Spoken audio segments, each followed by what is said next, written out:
Welcome to Through the Bible with Les Feldick, a 30-minute walk through the Scriptures, teaching in-depth Bible truths that change people's lives. Now, here's your host, Les Feldick. Okay, let's get right back where we left off. I definitely am not going to make any announcements this time. We're going to go right straight into Deuteronomy 28 and down to verse 63. Now, if you remember last week, we were talking about the conditions of blessings or curses that God puts before the Israelites.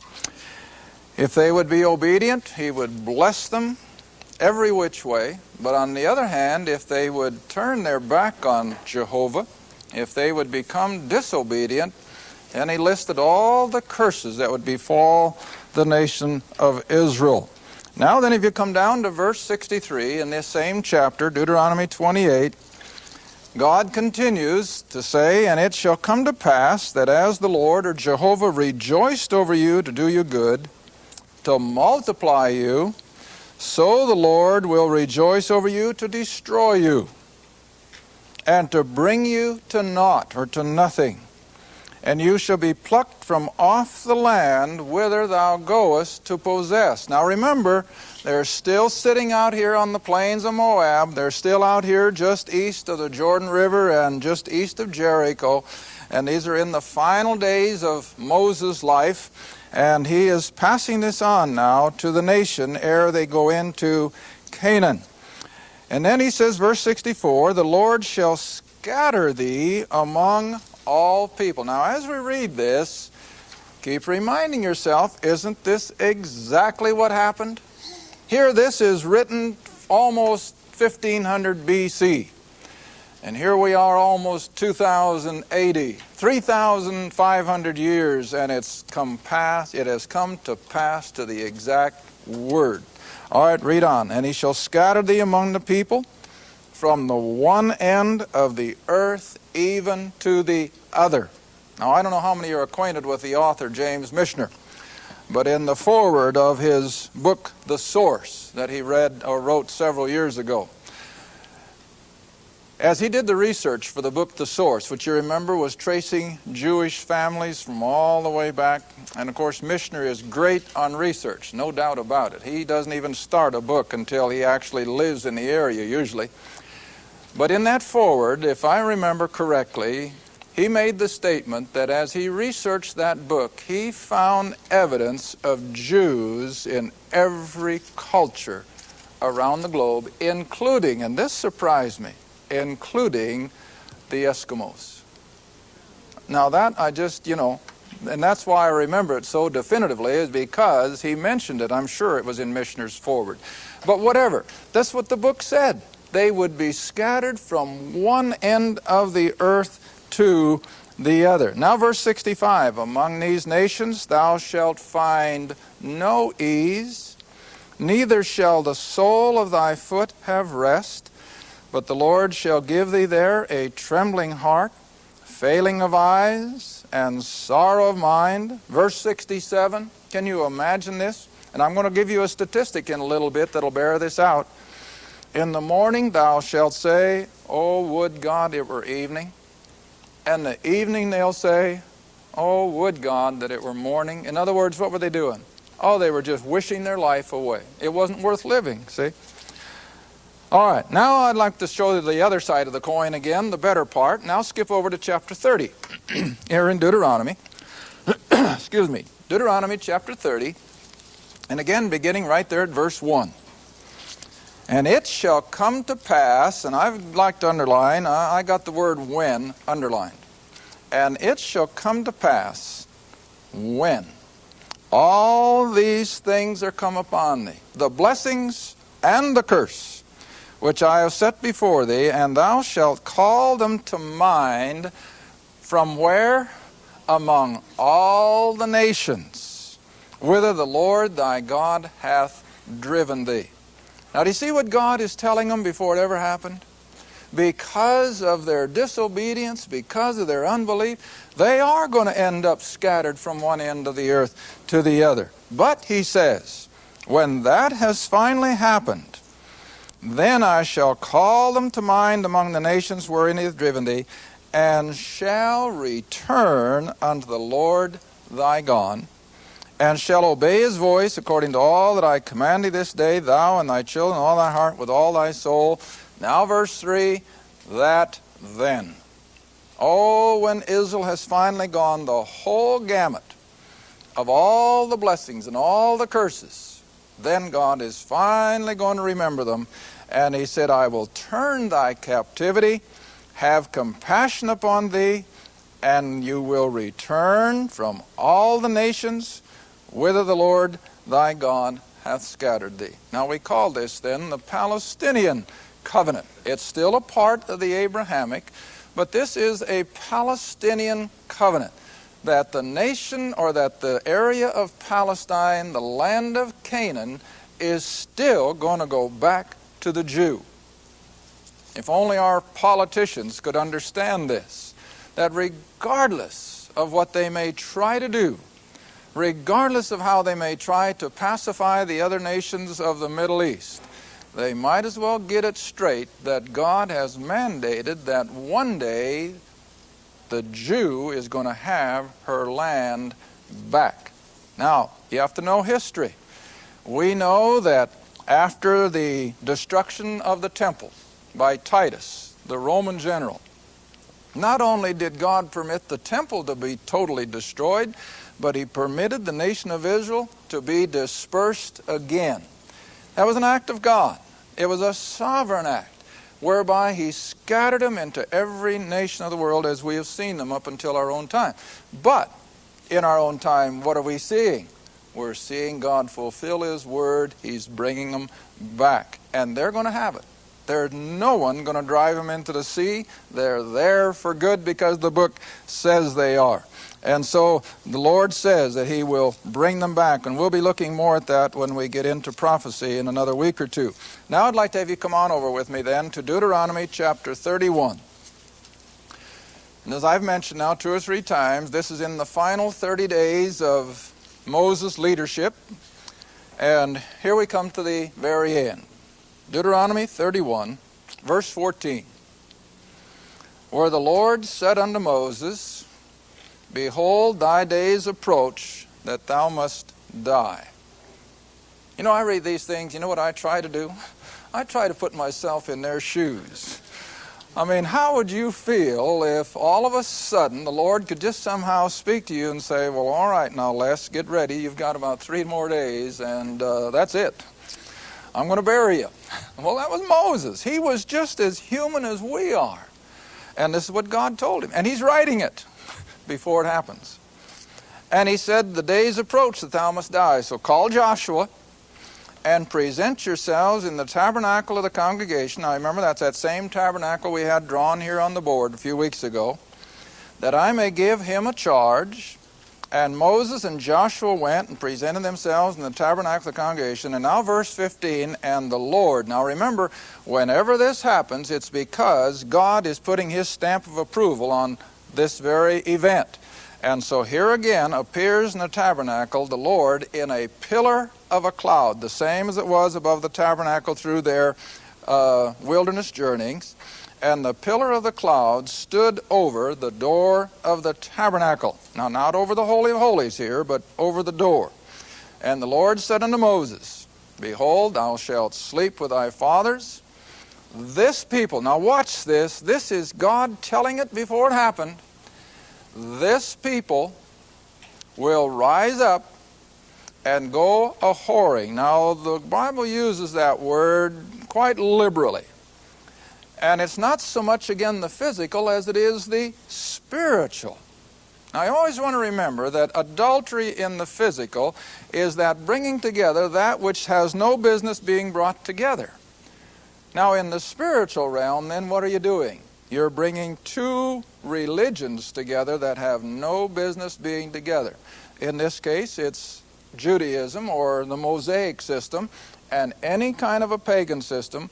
When they commingled them, it was a spiritual adultery, and God hated it. Now, it's no different today. When the Christian church, when the body of Christ begins to commingle with other doctrines, And here again, the New Age movement is going to come into the picture. You can't help it. When the true church begins to commingle with some of these New Age things, it's spiritual adultery. And God is going to judge it. He's not going to let it escape. Never forget that. And so now he says, they're going to go whoring after the gods. See, it's not a physical thing, it's spiritual. After the gods of the strangers of the land. In other words, what does God already know? They're not going to annihilate them. They're not going to destroy them. They're going to get soft-hearted. They're going to spare some. And one of them, of course, I think it was the Gibeonites, tricked them, made league with them by pretending they were something that they weren't. But by hook or by crook, the conspiratorial power of Satan working behind the scenes is going to cause Israel to do just what God says they will do. All right? And reading on, he says, they will forsake me. They will break my covenant which I have made with them. And then my anger shall be kindled against them. I will forsake them. I will hide my face, and so on and so forth. Now I'd like to have you come all the way to verse 21. And it shall come to pass, the Lord says, that when many evils and troubles are befallen them, that this song shall testify against them as a witness, for it shall not be forgotten out of the mouths of their seed, for I know their imagination which they go about even now, before I have brought them into the land which I swear. Moses, therefore, wrote this song, and that's, of course, what follows. Now, I told you I was going to give you a shocking statistic. I've shared it with one or two of my classes in the last week or two, and I just read it in a national magazine. And again, I have to trust people who write these things, that they know what they're talking about. But in the last 800 years, now that goes back to about 1200, in the last 800 years, 1 out of every 2 Jews have been murdered, have faced a violent death. Now you think about that. In the last 800 years, 50% of the Jews on this planet faced a violent death. Now, like I say, that's hard to believe, but it was in a national magazine, and if somebody doubts me, why, you write and I'll tell you where it was. But nevertheless, God had foretold way back before they ever crossed Jordan that this is what's going to happen to them. Now then, I'd like to have you come all the way over to chapter 32. Chapter 32, Moses now quits his speech. He's given his song for Israel to remember. And now God says in verse 48, as he spake to Moses the selfsame day, saying, verse 49, now get thee up into this mountain, unto Mount Nebo, which is in the land of Moab, over against Jericho, the land of Canaan, which I give unto the children of Israel for a possession. He can look at it from Mount Nebo. But now in verse 50, and I in the mount whither thou goest up be gathered unto thy people, as Aaron thy brother died in Mount Hor. Now that was back there, of course, in the book of Numbers. We skipped over some of that, and Miriam as well.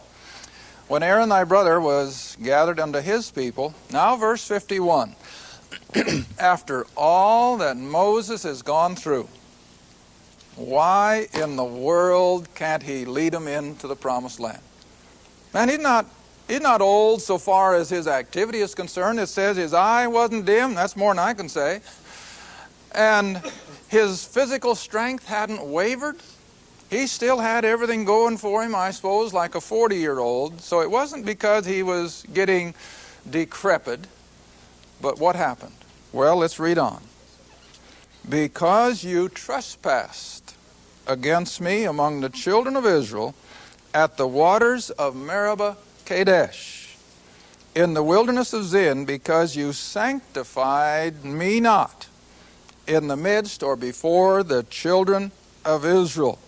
Now then, he says in verse 52, you can see the land from Mount Nebo. They're going to go up here. Mount Nebo is just off here to the east of the Dead Sea a little ways. And so he's going to get a glimpse of the whole area, which is now the land of Israel. He's going to get a glimpse of it.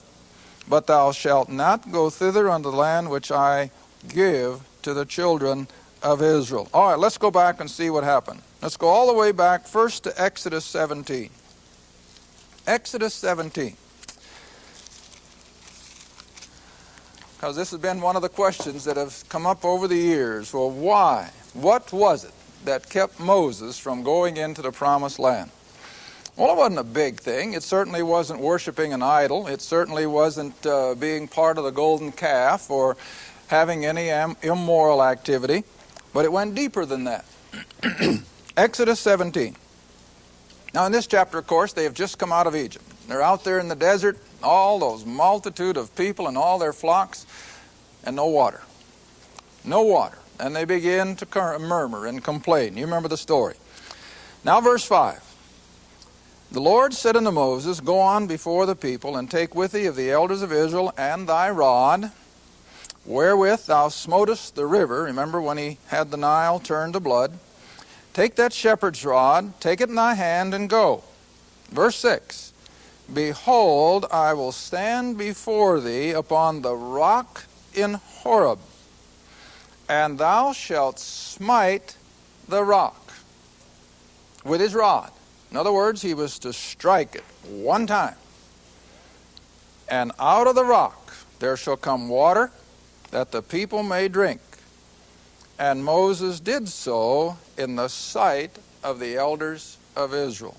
Now, I've made the point over the last several weeks, all through. Now you got to turn to the New Testament a minute, don't we? Go to Corinthians. All through the Scripture, any reference to the rock, unless the text definitely indicates something else, that of course is possible. But whenever you have the rock, 1 Corinthians chapter 10.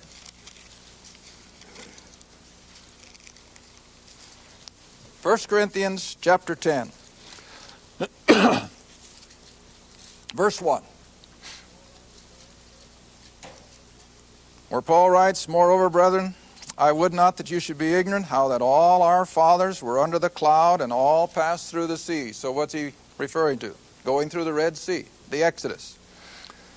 They were all baptized unto Moses. Now that's usually a half-hour lesson on the word baptism. This is not water baptism in any way, shape, or form, but the word indicates a placing. The placing of the nation of Israel under the leadership and the authority of Moses. Verse 3. And they did all eat the same spiritual food, the manna. Now verse 4. And they did all drink the same spiritual drink, for they drank of that spiritual, what's the next word? Rock, capitalized. That rock that followed them, and that rock was Christ.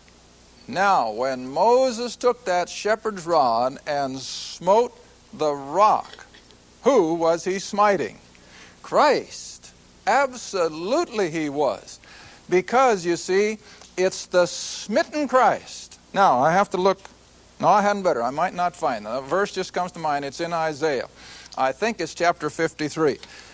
But what does it speak in Isaiah 53 concerning Christ? He was smitten. That's the word. He was smitten for our transgressions, or whatever the case may be, referring to the cross. Now then, as a result of the work of the cross, did you find it over there, Pat? Well, tell me if you do. As a result of the work of the cross, what can God now pour out on the human race? Living water. See? It's living water. But how many times was he crucified? Once. And the book of Hebrews makes that so emphatic. For this he did once. Never more than once. And the lesson is, those high priests did this over and over, but Christ entered in once. All right. Huh?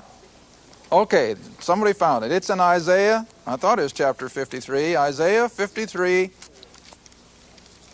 Okay, about where I thought it should be, but I'm glad you found it, because we want to read it, and because I like the terminology. It's the same word. Isaiah 53, 4. Right.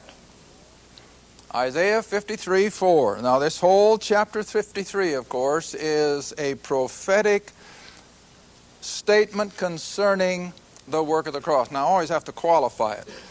Do you think Isaiah knew and could picture the crucifixion as he wrote this?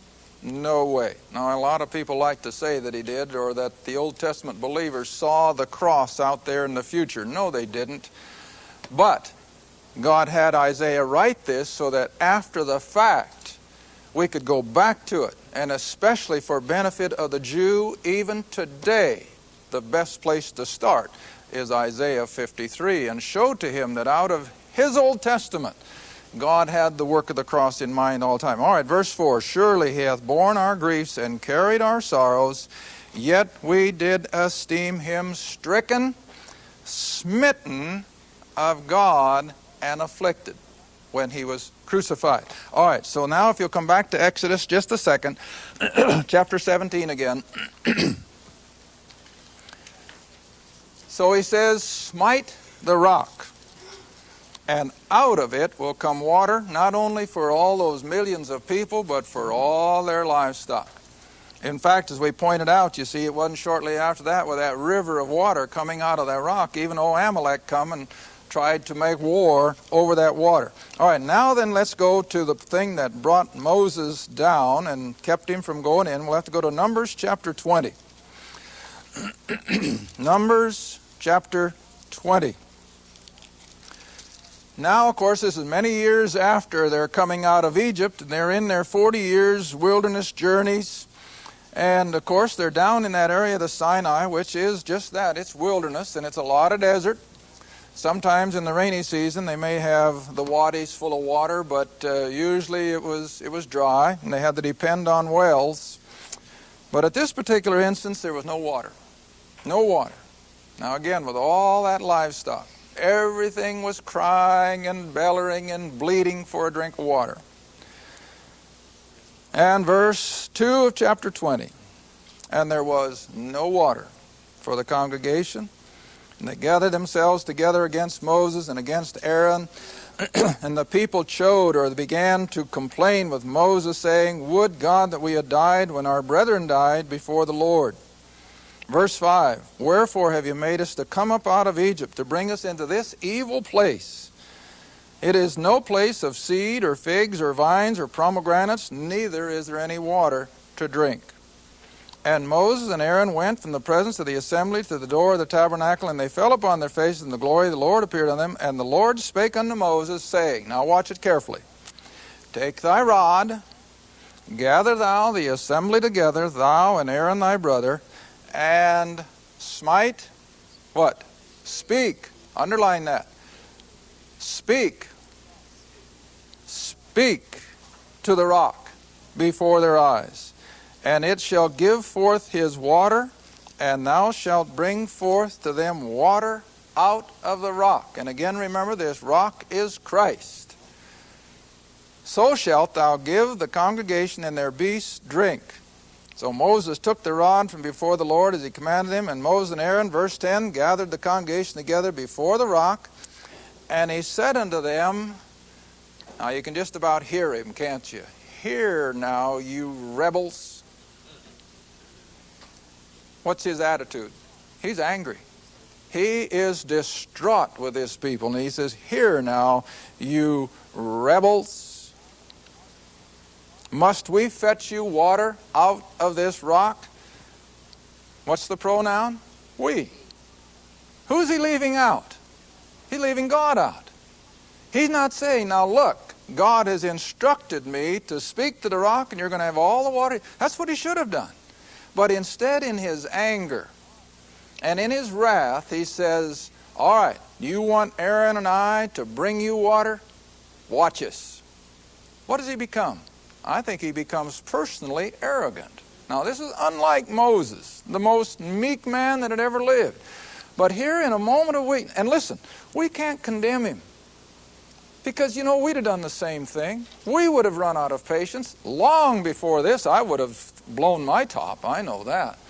But here Moses finally reaches that breaking point, and he lifted up, verse 11, lifted up his hand, and with his rod he smote the rock the second time. Now, what was he destroying? The type, the picture that Christ was smitten once. And after the finished work of the cross, how do we approach him?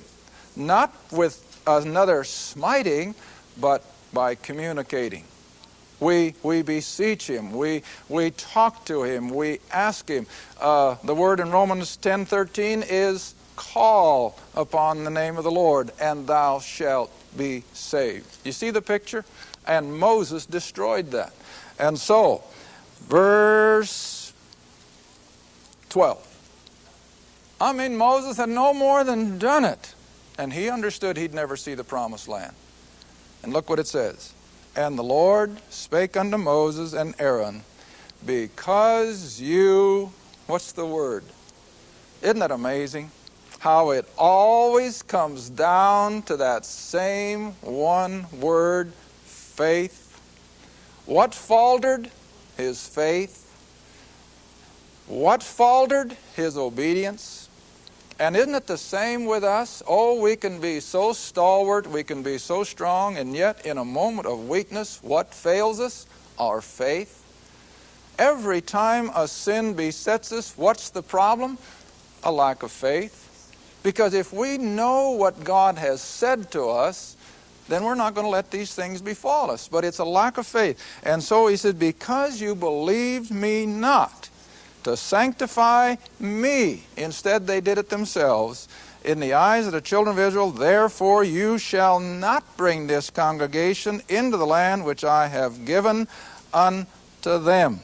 And this is the water of Meribah, because the children of Israel strove or argued or complained with the Lord, and he was sanctified in them. So there is the whole idea now. I'd like to have you come back quickly. We only got a matter of seconds left. Come all the way back to that last chapter of Deuteronomy now, where it says that Moses was 120 years old, and he died, and God buried him there in Mount Nebo. And what did I say at the end of Genesis? God buries his servants, but never his program. Thank you for watching Through the Bible with Les Feldick. Through the Bible is a partner-supported ministry. If this program has been a help to your study of the Scriptures and you'd like to see others enjoy the teaching, your support would be greatly appreciated. Write to us at Les Feldick Ministries, 30706 West Lona Valley Road, Kinta, Oklahoma, 74552. Or call 1-800-369-7856. Remember, all programs are available in printed form, audio cassette, and videotape. Be sure to tune in next time to Through the Bible with Les Feldick.